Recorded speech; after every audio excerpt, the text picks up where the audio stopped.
Fala, rapaziada do meu canal, sejam todos bem-vindos a mais um vídeo. Meu nome é Gustavo, pra quem não me conhece, rapaziada, esse canal aqui é focado em trazer as minhas opiniões e trazer também algumas coisas a meu respeito, algumas coisas que eu gosto, trazer alguns temas que eu gosto também. Então já senta o dedo no like, se inscreve aí, rapaziada, deixa teu like também, que é bem importante pra ajudar aí o engajamento do conteúdo. E sem muita enrolação, rapaziada, vamos pro vídeo de hoje, certo? E antes do vídeo de hoje, eu só queria falar pra vocês uma coisa.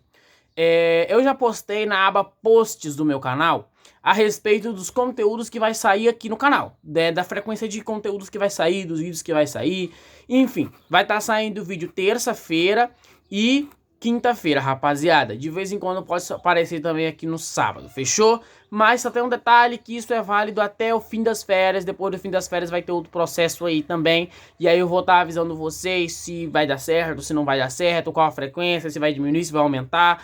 Mas agora vamos começar, rapaziada. O vídeo de hoje vou consultar aqui o caderninho, porque hoje tem conteúdos legais até pra vocês. Eu não vou conseguir tirar tudo daqui, mas vamos lá.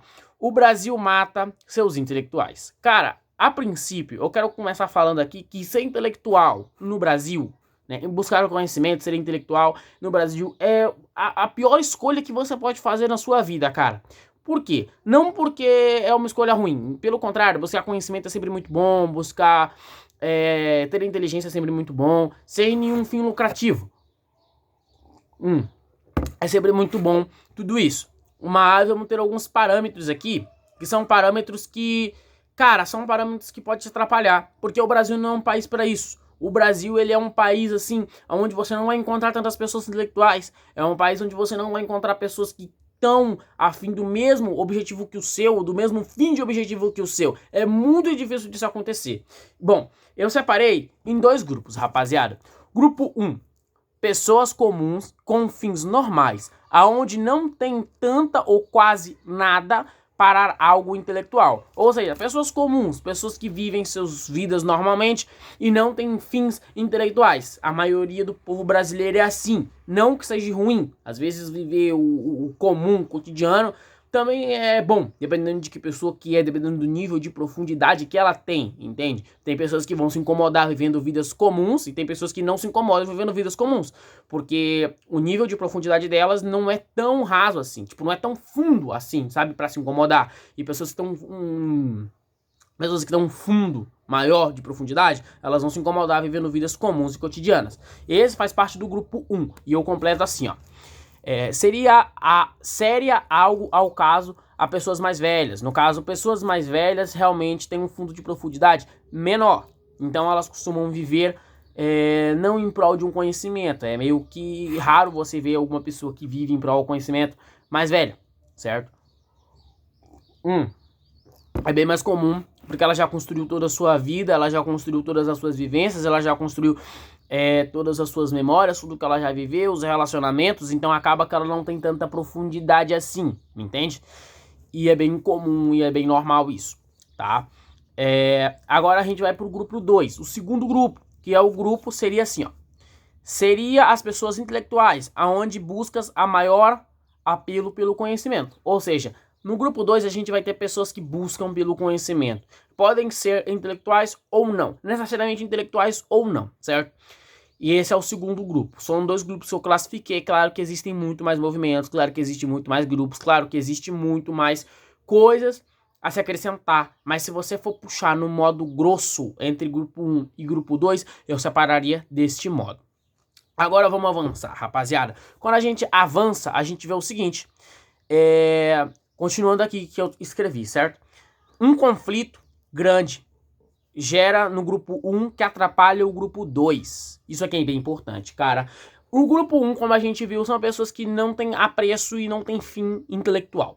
Essas pessoas, elas geram bagunças entre elas que atrapalham o grupo 2. E geralmente pessoas com grupos intelectuais. Vamos dar um exemplo aqui.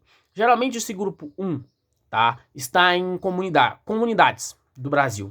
Favelas do Rio de Janeiro, pode ser. Geralmente eles não têm apelo pelo conhecimento muito por conta da sua vivência, porque eles moram lá e porque não é tão comum isso lá, mas tenho certeza que também deve existir pessoas que têm apelo pelo conhecimento dentro das favelas, obviamente deve existir. E essas pessoas que têm um apelo, né, pelo conhecimento são atrapalhadas pelas pessoas do grupo 1, aonde elas geram a bagunça entre elas que atrapalha o grupo 2. Isso é um dos motivos porque ter apreço pelo conhecimento não vale a pena. Além de você não ser socialmente aceito, que é um problema muito grande, você não ser socialmente aceito aqui no Brasil, ou seja, você se isolar, não porque você quer, mas é um isolamento porque não tem outras pessoas que se pareçam com você nesse sentido. Porque se você é intelectual, acaba que você não tem muito que se conversar. Pessoas intelectuais costumam fugir de conversas rasas, porque são conversas que não vão aderir a nada, são conversas que não vão adquirir absolutamente nada, e acaba buscando o isolamento. Por isso vem também do atrapalhamento do grupo 1 com o grupo 2. Geralmente grupos sociais de adolescentes, por exemplo, são grupos sociais onde essas pessoas elas vão conversar sobre conversas rasas, como relacionamentos, de forma totalmente rasa e fraca. Você vai ver conversas sobre influenciadores que também não influenciam a nada. Você vai ver pouca conversa de livros, pouca conversa de aprofundamento. E a gente vai ter também a dificuldade, né, cara, de pessoas intelectuais no Brasil cada vez maior. Não só a dificuldade de conversar com outro ser humano em grupos sociais, mas até a dificuldade de conseguir conhecimento dentro do Brasil. Tá? É também um tema muito complicado, um tema muito complexo. Dificilmente você vê pessoas buscando e conseguindo achar grandes conhecimentos no nosso país. Geralmente essas pessoas elas se baseiam em Estados Unidos, elas se baseiam em China, elas se baseiam em outros países que têm culturas, que têm vivências, que têm momentos muito melhor que o nosso, seja atual ou histórico. Não que o nosso país seja ruim para isso. Não, muito pelo contrário. Nosso país é riquíssimo, tem muita cultura, nosso país também tem muito bom desenvolvimento, mas certas coisas do grupo 1 que atrapalham o grupo 2 fazem com que as pessoas do grupo 2 tenham que ir para o exterior. E não tem muito o que se fazer, essas pessoas vão ter que ir para o exterior para conseguir uma boa vida quando se trata de coisas intelectuais, tá? Uma das coisas que o Olavo de Carvalho falava, que eu admiro muito, é que as pessoas geralmente do grupo 1, que eu classifiquei, claro, mas essas pessoas que não buscam conhecimento, elas acham que tem que ficar ricas primeiro para poder buscar o conhecimento, sendo que é totalmente o contrário. Primeiro você busca o conhecimento, adquire ele, correto? Para poder conseguir o dinheiro. E vale lembrar que o dinheiro ele é só uma consequência do destino. Então, por exemplo, você tá fazendo algo para ganhar dinheiro, dificilmente você vai ganhar dinheiro, a não ser que seja um trabalho convencional, certo? Mas se você faz algo que você gosta e que dificilmente ali não dá dinheiro, mas, sei lá, por exemplo, um desenhista. Um desenhista, geralmente, ele faz os desenhos porque ele gosta, porque ele aprecia a arte. Querendo ou não, uma hora ou outra, ele vai acabar achando um meio, vai acabar achando pessoas que têm o mesmo hobby que ele, que vão acabar dando dinheiro pra ele. Seja em renda, seja em afiliamento, seja dublando, seja fazendo esse tipo de coisa que vai rentar dinheiro pra ele. Então, meio que se você faz algo em prol do dinheiro, visando o dinheiro, como se fosse uma vista, sabe? Que você mira no dinheiro, dificilmente você consegue chegar lá, porque geralmente é uma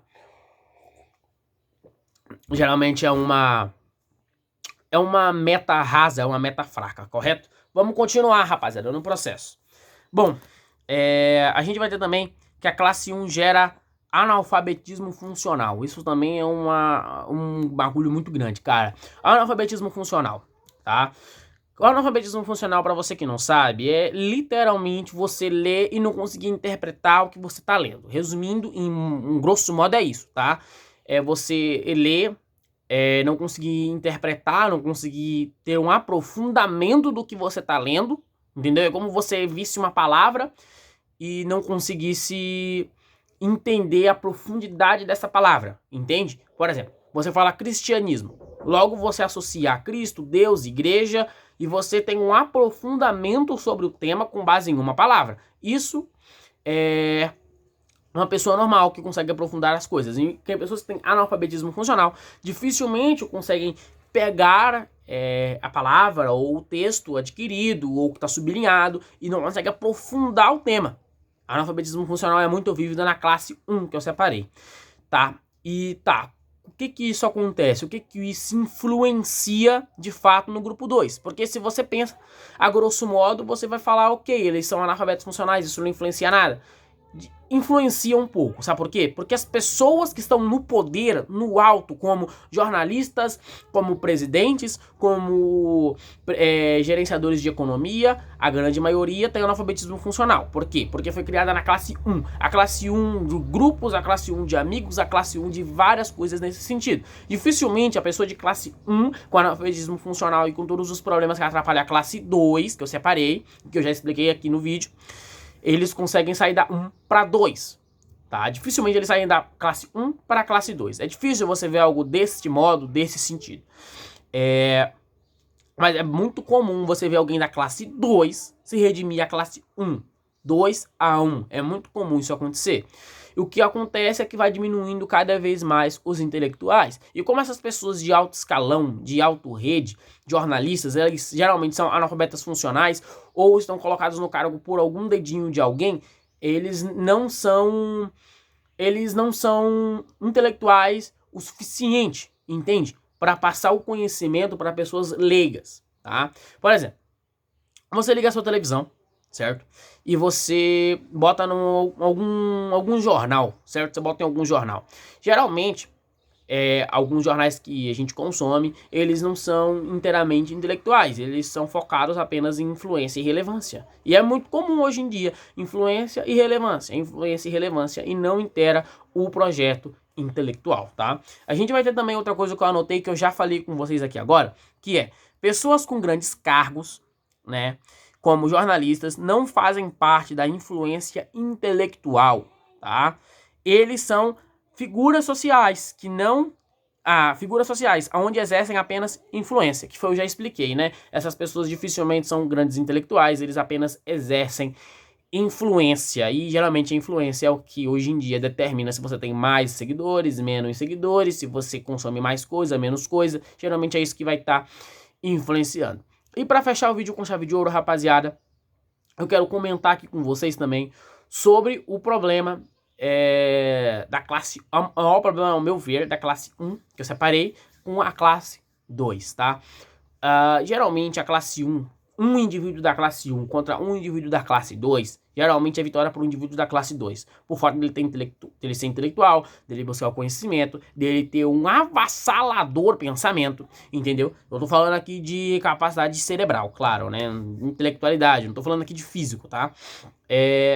Geralmente é vitória para o intelectual. Mas se você pegar 100, 50 ou até 30 da classe 1 e juntar ali ele para batalhar contra alguém da uma pessoa só da classe 2 ou até duas, essas pessoas intelectuais da classe 2, elas são inteiramente esmagadas pela pessoa da classe 1, pelas pessoas da classe 1, né? Por quê? Relevância social. Relevância social inteiramente ela se dá a jogos sociais, tá? Jogos sociais. Eu até posso fazer um vídeo explicando sobre o que é jogos sociais aqui com vocês, tá? Mas jogos sociais é literalmente isso, tá? E geralmente essas pessoas de classe 1, elas conseguem trucidar e acabar com uma pessoa de classe 2 só ridicularizando sua imagem. Geralmente o intelectual, ele fica manchado na maioria das vezes quando ele ataca o sistema, quando ele ataca algo que faz sentido para as pessoas de classe 1. Eu consigo citar dois intelectuais incríveis que eu admiro muito, dois intelectuais com uma ponta absurda, como o Olavo de Carvalho, que foi duramente criticado pelas emissoras, duramente criticado por jornalistas, e ficou com essa imagem manchada como guru do Bolsonaro. Como é que você vai ser guru do Bolsonaro, sendo que o Bolsonaro nem te ouvia naquela época, entende? O Bolsonaro tinha o respeito pelo Olavo, mas não seguia o que o Olavo de Carvalho falava fielmente. Então como é que tem que ser guru? Não cabe, entendeu? A mídia ela conseguiu amassar e trucidar o Olavo de Carvalho de uma forma muito grande, entende? Hoje tem pessoas que odeiam o Olavo de Carvalho por literalmente nada. Odeio o Olavo de Carvalho por nada, só porque não pesquisa e ouviu em fontes, ouviu em jornais, ouviu em mídia, ouviu em sites que ele era uma pessoa ruim ou que era guru de não sei quem, afiliando ele a um lado político, tá? E o outro que eu consigo citar mais moderno é o Thiago Krasaviks. Thiago Krasaviks, um intelectual, aqui no YouTube mesmo, produz conteúdo no YouTube e no Instagram, né? É um sujeito de respeito também, mas que recentemente ficou levemente manchado com a confusão que ele teve com o influenciador Super Xandão, né, cara? Ele ficou ali meio manchado por um tempo, acredito que hoje já deu pra dar uma acessada, mas Tem gente que ali conhece ele muito por conta da briga que ele teve com o Super Xandão, cara. Isso só prova que ser intelectual no Brasil é uma missão absurda de grande. Claro, não tô falando aqui que você não vale a pena ser intelectual. Claro que vale a pena ser intelectual, é óbvio que vale. Você adquirir mais conhecimento, você adquirir uma visão melhor sobre o mundo, você adquirir uma visão melhor até sobre dinheiro, sobre bens materiais, você adquirir uma visão muito maior, muito melhor sobre muitas coisas que exercem aqui no nosso país e também para fora. Mas o que atrapalha é a própria classe 1. Tá? A classe 1 e a classe 2, elas se interligam entre elas e de vez em quando se atrapalham entre elas, né, rapaziada? Mas é isso, espero que vocês gostem desse vídeo. Um vídeo que deu muito trabalho pra fazer, rapaziada, porque é muito raciocínio que eu tenho pra falar nesses conteúdos mais complexos.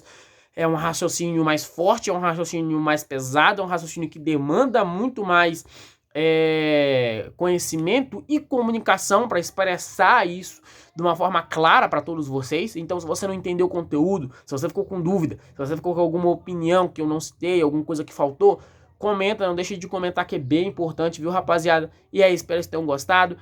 Lembrando para vocês que vídeo nessas férias provavelmente vai estar saindo ali terça, quinta e sábado, de vez em quando alguma coisa no sábado, beleza, rapaziada? Mas terça e quinta é certeza que vai estar saindo alguma coisa aqui pra vocês, tá? É isso, rapaziada. Deus abençoe todo mundo e vamos pra cima.